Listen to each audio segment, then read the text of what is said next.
Phone tapping ఎపిసోడ్లో ట్విస్టుల మీద ట్విస్టులు నడుస్తున్నాయి.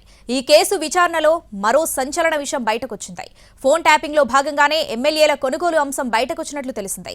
ఈ వ్యవహారంలో కూడా Praneeth Rao and co team hand ఉన్నట్టు తేలింది. ఫోన్ ట్యాపింగ్ కేసులో మరో ట్విస్ట్, ఎమ్మెల్యేల కొనుగోలులో హ్యాండ్.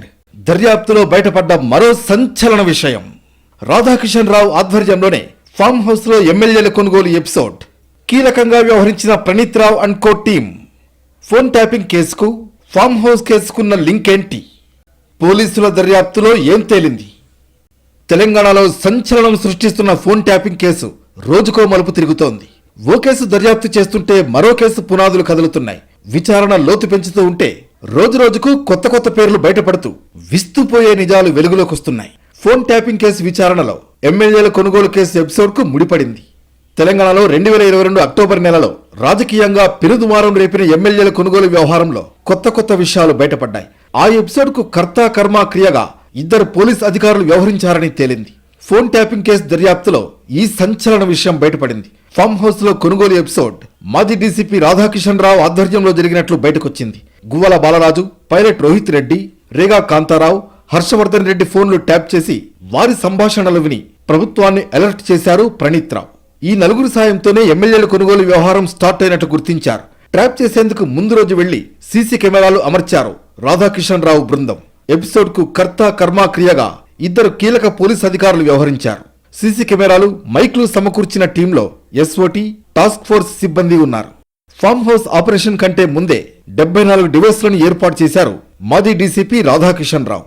నందకుమార్ ఫోన్ ట్యాపింగ్ చేసి ఫామ్ హౌస్ ఎపిసోడ్ కు స్కెచ్ వేశారు రాధాకిషన్ రావు. సీసీటీవీ కెమెరాలను మానిటర్ చేశారు ఐటీ ఇన్స్పెక్టర్ జూపల్లి రమేష్ రావు. రాధాకిషన్ రావు కస్టడీలో ఫామ్ హౌస్ కేసుపై కూడా విచారణ జరపనున్నారు పోలీసులు. మరోవైపు రాధాకిషన్ రావు నుంచి చాలా విషయాలు తెలుసుకోవాల్సి ఉందంటున్నారు వెస్ట్ జోన్ పోలీసులు. ఎస్ఐబిలో హార్డ్ డిస్క్ల ధ్వంసం కేసులో కుట్రదారులుగా రాధాకిషన్ ఉన్నారని వెస్ట్ జోన్ డీసీపీ చెబుతున్నారు. ఎస్ఐబిలో హార్డ్ డిస్క్ల ధ్వంసం కేసులో కుట్రదారుగా ఉన్న రాధాకిషన్ రావు అనధికారికంగా కొందరు ప్రముఖుల ప్రొఫైల్ తయారు చేసి అక్రమాలకు పాల్పడ్డారని తేలింది. ఒక రాజకీయ పార్టీకి అనుకూలంగా వ్యవహరించి ప్రొఫైల్స్ తయారు చేశారని, బెదిరింపులకు పాల్పడి ఒక పార్టీకి డబ్బులు చేరే విధంగా చేశారన్న ఆరోపణలు వచ్చాయి. కాంగ్రెస్ అనుకూలంగా ఫలితాలు రావడంతో హార్డ్ డిస్క్లను ధ్వంసం చేయించారని వెస్ట్ జోన్ డీసీపీ స్పష్టం చేశారు. ఎస్ఐబిలోని హార్డ్ డిస్క్లను ధ్వంసం చేసిన ప్రణీత్ రావుకి రాధాకిషన్ రావు సహకరించారని తేలింది. కోర్టు అనుమతితో ఆయన్ను తిరిగి కస్టడీలోకి తీసుకుని 10వ తేదీ వరకు విచారిస్తారు. మరోవైపు ఎమ్మెల్యేల కొనుగోలు వ్యవహారంలో స్పెషల్ ఫ్లైట్లో ఆనాటి సిట్ బృందం తిరిగినట్లు విచారణలో తేలింది.